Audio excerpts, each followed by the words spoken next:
Welcome everyone to my latest Bandai Tamashii Nations SH Figuarts review, as we have a new age for the universe. It is none other than the Rebel Moon Kora, based on a new set of movies on Netflix by Zack Snyder. So it's a new beginning, a new start, something to now look forward to. And Kora isn't the only release. We've also been given Jimmy, and Nemesis is scheduled in a couple of months. And I'll say it couldn't have come at a better time, since we just picked up the SH Figuarts Aquaman and The Flash, which is kind of the end of the DCEU for the Snyder universe. So it's a beginning for another one. I'm not sure if Bandai are going to give us any more in the future, but this is no doubt something we can now look forward to. So this is Kora from part 1, A Child of Fire, although technically it can be used for both the movies. And looking at the box, there's no denying Tamashii Nations once again have given us a really well presented packaging. So it's kind of the theme of the movie, which is on the farm in the sunset, and a really nice shot of Kora at the front. We have the logos, the stickers, Netflix at the top as well. And I also noticed the language used in the movie is also here, which is really nice. And then on the side we have a shot of the figure itself, and then on the other side it wraps all the way around. And then at the bottom we have some information, and then at the top we have more of the logos and text. And then at the back, of course, we have Kora in different poses. So inside we do actually get a really nice background of the farm, so I do like this. And we also have the instruction manual to show you how to put on the accessories. And here is a full look at Kora inside this packaging. So here is a first look at the Kora figure taken out of the packaging, and this of course is her main look throughout the movie, where she is wearing her village clothes, and then we have the armory around the waist and also the arm. And this is just before she gears up for battle. And just based on this look without any accessories or any kind of different poses, I think it's a decent look. I think it's accurate to the Kora that we see in the film. I think the likeness is there to the actress Sofia Boutella. And one thing I noticed is that the hairstyle is a very shiny look to it, which I think is nice. It is a standout in terms of this figure, and it's something that I don't really see that often. I think not many characters have a jet black hair, so I think they've done it kind of very unique in terms of that. And then the build, the proportions, I think is accurate. She's not like the biggest or tallest figure, so I think this will size pretty well with a lot of figures in the SHF line. And yeah, in terms of the armory, you can see that it is painted really well. There's texture in terms of her t-shirt, and of course we have the boots, and it goes all the way around at the back. And yeah, so far so good. I do like this look, and this is kind of what I expected, of course, based on what I saw in the promo shots.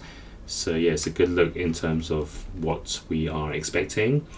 And one of the main things for Kora, of course, is that she will have a lot of weapons, and of course they have included one of her main clothes, which is kind of the cloak or robe that she wears, and it is a soft material, which is something I do like, because if they given us like a hard plastic, you probably have to swap out the arms, and you probably couldn't have given us a second kind of look in terms of her without this robe. So they had to do it this way. They had to give us a soft material, and I think it's nice. I think it's obviously it's accurate to the movie from what we see.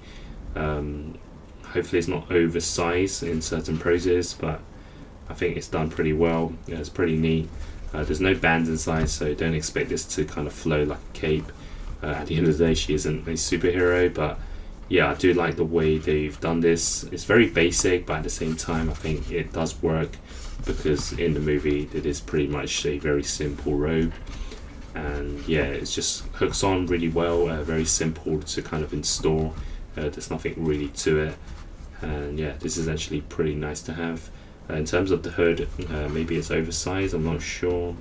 Gotta get it in the right angle, and yeah, I think it's got a decent look for Kora. So it does hide a lot of her kind of look, her armory, but it is accurate to what we see in the film, so I'm not really complaining too much. And as a pose, I probably would like to have her wearing this over without it, and of course somehow move the arms forward so you can show some of the weapons that she's going to be holding on to. So yeah, I really like this in terms of first impressions, and this figure is very detailed in terms of the way it's been painted. Of course she has the ring on her left hand as well. So yeah, I think it's a good start to this Rebel Moon line. Just a quick edit in the video, as I noticed this much later on. There are gaps in the cloak for you to place the arms through, and no doubt this is very useful when she's using the weapons. So now moving on to the accessories, let's start off with the alternative hands. So this is the one right out of the packaging, which is the standard fisted hands. So the first set of alternative hands, we have a pair of relaxed palms just for some neutral poses, and once again this is pretty standard. The first set of hands, we have a pair to hold on to some of the weapons, so this one is for the knife. And for the fourth set of hands is to hold on to another weapon that will include, and that is the dagger axe. And for the fifth and final set of hands, we have different ones for both the right and left, as we have the trigger hand as well as a palm, and these will be paired up together to hold on to her main weapon, which of course is the gun. So here is a look at the first weapon, which is the knife, and this is to be held in both either the right or left hand, and it has to be held downwards. And here is a look at the second weapon included, which is the axe, and this once again can be held in both the hands. And for the final weapon, it is the gun, of course, which is the main weapon for Kora, probably the one I will use for a display, at least most of the time. And it is paired up with both the hands, so on the right it is the trigger hand, and on the left is kind of holding on to the gun. And we are not done with the accessories, as they've also included two holsters, so you use either one or the other. So the one on the right, of course, it does have the gun inside, so when she's not using it, then this is the one to use. But since she is holding onto the gun at the moment, this is the one to place on. So here you have the holster placed on when she's holding onto the gun.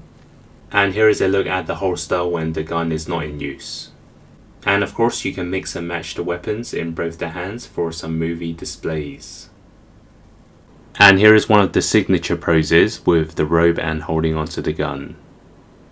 And next up we can take a look at the articulation, so the movement of the Kora figure, and of course she does need to be in some dynamic poses for those fights and the amount of weapons included. So let's start off with the hair sculpt. It's good that she does have short hair, so there's no limitations here.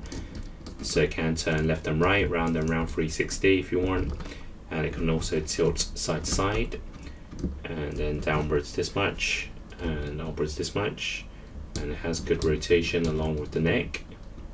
And then for the arms, obviously she has shorter sleeves, so once again no real limitations for the arms. They can stretch side to side, and they can also be pulled down and pushed back upwards.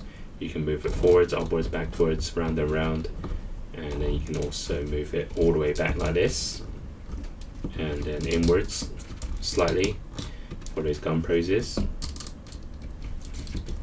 And then obviously we have a forearm swivel for the biceps, and then the arm bend. And then for the hands there is full rotation, and there's also a hinge for it. And then for the body, so pretty stiff in terms of the top half, but it can rotate side to side slightly, and then upwards not so much, and downwards a bit. And for the waist, there is actually 360 rotation if you want. Kind of out of the box, it is a bit stiff, and it can also move side to side, I'm sure. And there's also an ab crunch, so it can move slightly forwards and backwards. Notice this holster is slightly loose. I think it's just after moving it about, it does become kind of loose on this half, which is connected to the lower half of the body. And this is the holster. It can actually be rotated if you want, although it's not too much. And then for the legs, so they do kick forwards, but there is some sort of limitation that has the connection, so it can become loose, so just be very careful. So you can rotate the leg, and obviously it does do the splits. Just got to move the holster out of the way. And obviously it does kick forwards and backwards, although this is kind of in the way. And then we have a knee bend, which is pretty good for those slides. And there's also rotation on the full kind of leg as well. And obviously for the boots, only the shoes has rotation, not much on the actual boot. And you can also have the toe hinge, and there's movement also kind of side to side. So now for the size comparisons from one Snyderverse to another, as we have the SH Figuarts Justice League Batman and Wonder Woman. Here it is next to the latest DC releases for the SH Figuarts with Aquaman and The Flash. And here it is next to the Mafex Justice League Superman and Cyborg. Of course, the actor Ray Fisher is also in Rebel Moon. And here it is next to some Marvel Legends with the Hasbro Spider-Man from Spider-Man No Way Home and a Toy Biz Wolverine from X-Men 3. And next to the Jaded Toys line with the Street Fighter Ryu and Dalsim. So now for my final thoughts on the SH Figuarts Rebel Moon Part 1, A Child of Fire Kora. I feel this is one of those you either really want in your collection or you don't, simply because this is a new line, a new franchise, and we don't really have any history to the characters. So it's not like you like the comic books and you really want a figure to represent it. In terms of how well this represents the character, I think it is a good likeness to her in terms of the overall look. I like that the fact they've used soft materials for the cloak to give her that flexibility, and this isn't always the case for figures. Sometimes the hard plastic sculpts can look better, but I think it works for this particular character and it really gives off that atmosphere for Rebel Moon. There's enough alternative hands as well as the weapons like the gun, the axe, the knife and the holsters for plenty of display ideas. Did this figure really need an alternative head sculpt? For the first time, I'm going to say it doesn't really, since she doesn't really have that much expression or motion shown. So I think this one is fine. The articulation is also decent, although the waist does get a bit loose after a few moves and there are some limitations to the legs. But overall, I'm going to say this is a good start to the Rebel Moon line. So I'm going to give this an 8 out of 10 as it hits all the right points for a Kora figure. And whoever releases one now will need to at least give us the same amount of accessories and as good as a sculpt. There's more characters in the movies, but I'm not sure if Too Nations will give us more since 3 is kind of their limit for a lot of the lines. But Jimmy and Nemesis will make this a decent collection to have. But who knows if Tarak or General Titus will also be made. Check out my recent reviews from the other Zack Snyder universe with the Flash figure, and stay tuned to more reviews, news and collections for the SE Figuarts. Thanks for watching.